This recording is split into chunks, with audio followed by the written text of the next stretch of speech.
ये आज से 20-21 साल पहले का वाक़या है। हमारे बच्चे 5-6 साल के हुआ करते थे उस समय। तो नई-नई पेरेंट बनी थी, मैं पेरेंटिंग सीख ही रही थी। उस समय गूगल देवता भी नहीं होते थे सिखाने के लिए। जैसे आजकल तो स्कूल्स में बहुत सारे प्रोग्राम भी होते हैं, बहुत सारे यूट्यूब चैनल भी बन चुके हैं कि पेरेंटिंग कैसे करनी चाहिए, पर उस समय ऐसा कुछ नहीं था। तो बहुत मुश्किल था। आज भी मुझे लगता है दुनिया का सबसे मुश्किल काम है अच्छे पेरेंट बनना।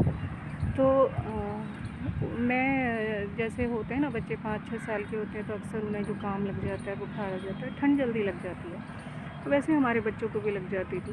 तो मैं कभी कभी उनसे झल्ला के बोल दिया करती थी कि बेटा आपको बोला था कि फ्रिज का ठंडा पानी मत पियो, आइसक्रीम मत खाओ, आपने माना नहीं, आप देखो ना जुकाम लग गया है। तो वो क्या समझते थे, कितना समझते थे मुझे नहीं पता, आज भी नहीं पता।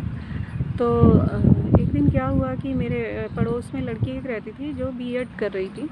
तो उसको अपनी ट्रेनिंग के दौरान एक टास्क मिला था। उसे 5-6 साल की उम्र वाले बच्चों को एक स्टोरी सुना करके और उनसे कुछ बात में सवाल जवाब करने थे।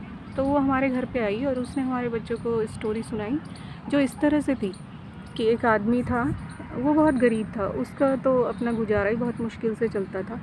पर एक दिन अचानक से उसकी बीवी बीमार हो गई और दवाई के लिए उसके पास पैसे नहीं थे। तो वो केमिस्ट के पास गया और उसने केमिस्ट से कहा कि भाई मुझे दवाइयाँ उधार दे दो। तो केमिस्ट ने नहीं दी और फिर मजबूरी में वो रात को गया और उसने केमिस्ट की दुकान से जाके दवाइयाँ चुरा ली। तो इसमें फिर उसे सुबह पुलिस पकड़ के ले गई। तो इसमें किसकी गलती थी? तो मेरी बेटी ध्यान से जो स्टोरी सुन रही थी वो तपाक से बोली कि उसकी बीवी की गलती थी। तो वो लड़की ने पूछा कि भाई बीवी की गलती कैसे थी, वो तो बीमार थी बेचारी। तो मेरी बेटी झट से बोली कि तो फिर उसने अपना ख्याल क्यों नहीं रखा था, वो बीमार क्यों हुई थी।